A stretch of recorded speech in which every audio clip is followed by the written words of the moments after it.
రాజశేఖర రెడ్డి గారు ముఖ్యమంత్రి ఉన్నప్పుడు పంజాగుట్టలో పిల్లేరు వానలు బాగా పడి కుంగిపోయింది. పిల్లర్ కూలింది.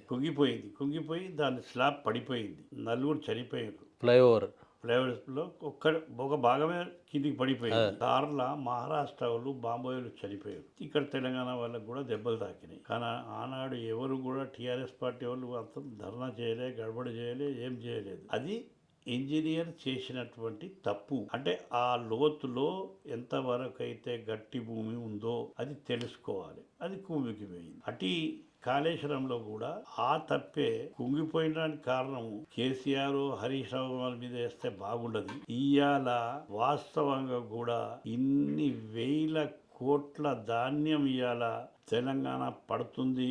ప్రతి చెర్ల నీళ్లున్నాయి. నేను ఒక కాలంలో దుబ్బాక ఎమ్మెల్యే కాంటాక్ట్ చేసిన తర్వాత ఊళ్ళో పట్టిపోతే, సార్ మా ఊర్లో చెరువుల నీళ్లు లేవు, గణేష్ను నిమజ్జనం చేయాలి అని అంటే వేరే బోర్లలో కలిసి నీళ్ళు తీసుకొచ్చి వాటర్ ట్యాంకులకు వెళ్ళి గణేష్ నిమజ్జనం చేసినటువంటి దినాలు చూసిన. చనిపోతే స్నానాలు చేసేందుకు ఫోన్ చేసి ఎలక్ట్రిసిటీ ఆఫీసర్ కు ఆ బాయి కాడికి పోరంటే వేరే బాయి దగ్గరికి పోయి స్నానాలు చేసే కాలం చూసిన. ట్రాన్స్ఫారాలు కాలిపోతే వచ్చి డి ఆఫీస్, ఎస్సీ ఆఫీస్ దగ్గర కొట్లాడితే